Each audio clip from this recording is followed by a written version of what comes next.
E essa confusão de estourar o preço do dólar, numa CMMA, dólar versus real, o que está acontecendo mesmo? Vou tentar explicar. Em última análise, a taxa de câmbio, ou seja, o valor de uma moeda pela outra de um país, deve resultar da lei da oferta e da procura. Se fosse banana no mercado, por exemplo, seria simples de entender. Sobrou banana, o preço da banana cai. Faltou banana e se manteve a mesma procura pela fruta, seu preço sobe. Como tudo nesse modelo econômico tosco que nos foi imposto, sem nenhuma discussão, muito menos nenhum rigor técnico, numa madrugada de janeiro de 1999, assim que a fraude garantiu a reeleição de Fernando Henrique Cardoso, e a fraude foi justamente na taxa de câmbio, o modelo de câmbio flutuante foi implantado no Brasil. E é baseado nessa lição trivial do liberalismo econômico clássico. Sobrou mercadoria, mantida constante a demanda, o seu preço cai. Faltou mercadoria, sempre com a demanda constante, o preço sobe. No Brasil, faltam dólares presentemente. Essa é a razão ancestral do pico de alta que fez o dólar valer mais de R$6. Como assim? Assimetria de informação. É como se chama a primeira distorção no mundo, mas especificamente entre nós, da tal lei do mercado. Nossa grande mídia é um veio de transmissão instantâneo do sistema financeiro cartelizado. Nas editorias é lúcida, é consciente a manipulação de todos os órgãos da grande imprensa da verdade, entre aspas, manipulada pelo baronato do rentismo. Nas redações é um misto de arrogante ignorância com o desejo de agradar os patrões. E assim todo o Brasil sabe que nós desfrutamos de um enorme, bote mais aspas aí, saldo de balança comercial. O que quereria dizer muito mais dólares entrando do que saindo do país.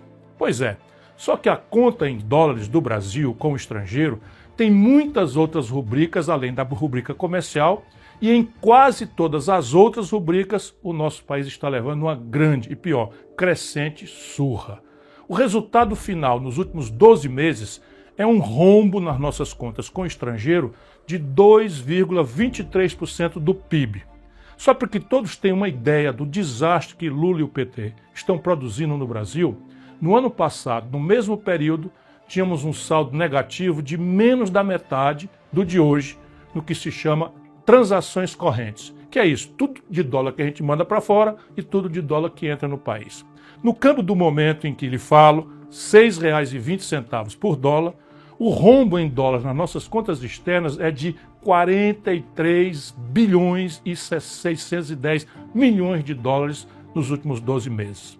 Mesmo da balança comercial, há uma deterioração consistente que pode ser vista pelos números de outubro de 24 versus outubro de 23. O saldo no passado, nesse mês de outubro, foi de 8 bilhões 589 milhões de dólares em 2023, contra 3 bilhões 441 milhões esse ano. Um terço praticamente. O nacional consumismo demagógico de Lula explica isso também. Basta a economia subir um tiquinho e as importações explodem. Essa é outra faceta da insustentabilidade do modelo. Ao invés de apostarmos na produção, uma aposta no consumo demagógico de curto prazo. Faltam dólares, não tem erro, o preço do dólar sobe. Essa é a primeira razão de estarmos vivendo este filme velho, repaginado pela grande mídia como se fosse novo. É no máximo um remake piorado de mau gosto do que nós já vimos acontecer em 1999 com Fernando Henrique Cardoso e em 2015 com a incrível Dilma. Minha dúvida, que está se dissipando rapidamente, é se Lula vai pagar o preço de sua irresponsabilidade ou se vai conseguir empurrar o problema com a barriga para o início do próximo governo. FHC enterrou o PSDB. Dilma foi ao impeachment, inclusive com a discreta torcida de Lula, e deu no Bolsonaro.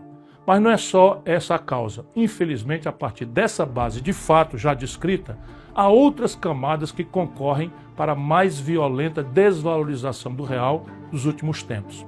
E para o fato, escondido pela grande mídia, de que nossa moeda nacional é a que mais se desvalorizou no mundo inteiro nesse ano findante de 2024. Sim, o real foi a moeda que mais se desvalorizou em todo o mundo, eliminando completamente a mentira publicada de que a política monetária norte-americana estaria entre as causas da perda de valor em mais de um quarto de nossa moeda. Mais de um quarto. Quem recebeu o equivalente a cada $100 no começo desse ano está encarando agora o fim de ano com o valor recebendo equivalente a meros $75. Não aconteceu nada nem remotamente parecido no mundo em que a população foi empobrecida em 25% em apenas um ano. No ano de 2024, enquanto se distraiu o povo com firulas, o governo Lula viu voarem do país, sem fazer nada, nada menos do que 56,210 bilhões de dólares, somente entre janeiro e outubro, 10 meses. Esse é disparado o maior volume de fuga de capitais estrangeiros pela via financeira, desde que se mede essa estatística no longínquo ano de 1982. Essa newsletter advertiu várias vezes para o fenômeno.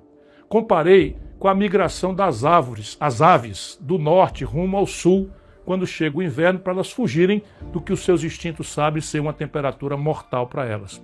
Ninguém quer ouvir, mas parte dessa fuga tem como causa a impunidade da enorme fraude das lojas americanas. Fraude essa que causou enormes prejuízos a muitos aplicadores, inclusive pequenos aplicadores, nos Estados Unidos principalmente. Como é que se explica para o estrangeiro que se promoveu uma fraude superior a 43 bilhões de reais e até hoje ninguém grande foi punido? Como fazer do Brasil um mercado interessante e minimamente seguro para investidores com esse enorme escândalo impune? Não é o único fato que desabona nosso pífio mercado de capitais, mas é muito representativo da picaretagem geral que domina nossas instituições.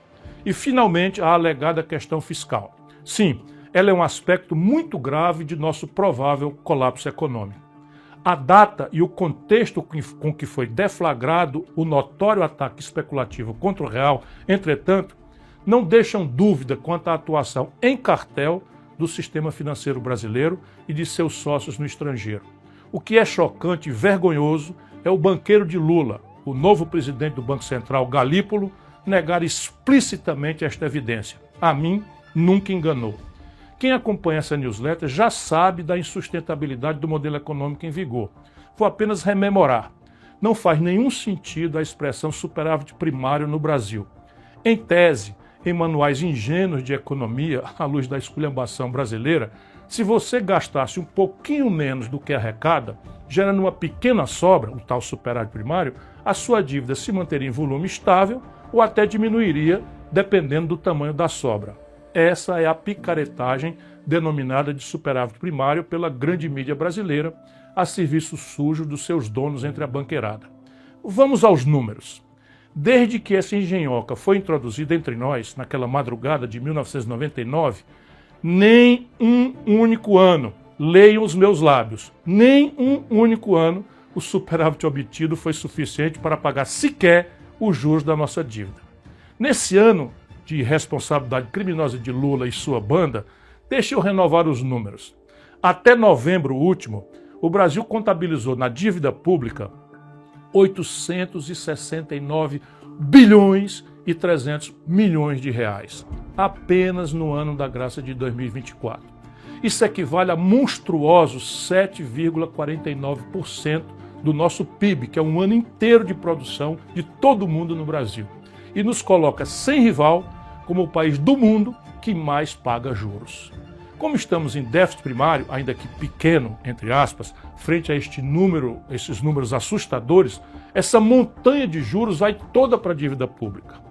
Quando o Lula assume prometendo picanha e cerveja para todo mundo, a dívida tinha levado 500 anos para alcançar 7 trilhões de reais.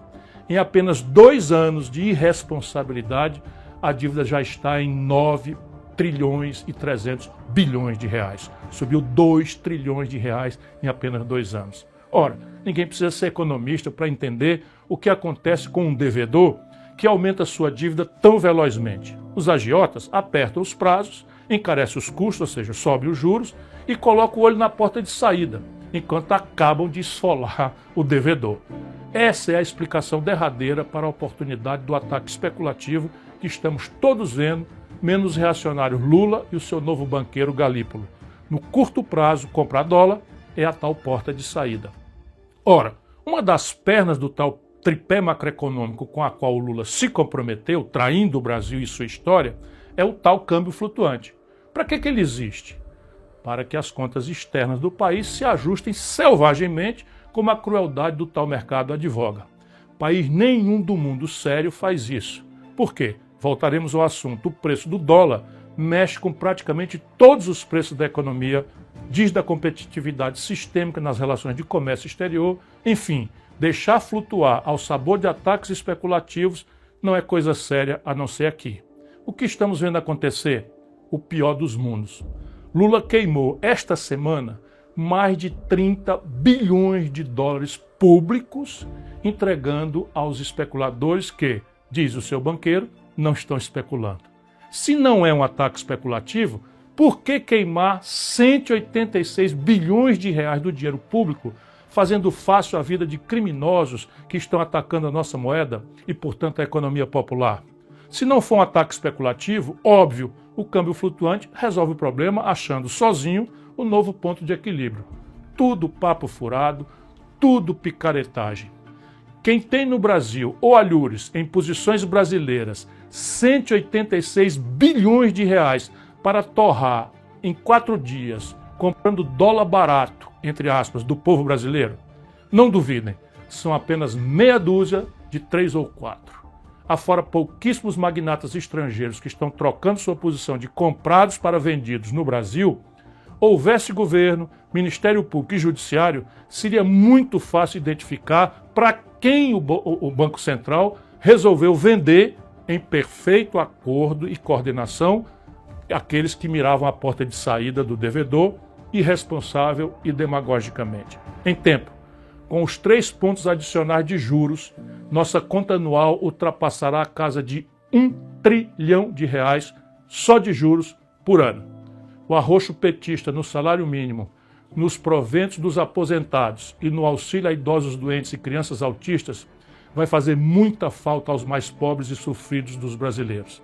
Mas será uma ninharia frente a esse trilhão. Cerca de 250 bilhões de reais em 6 anos, o que dá 41 bilhões para encarar 1 trilhão por ano. Estes irresponsáveis quebraram o Brasil.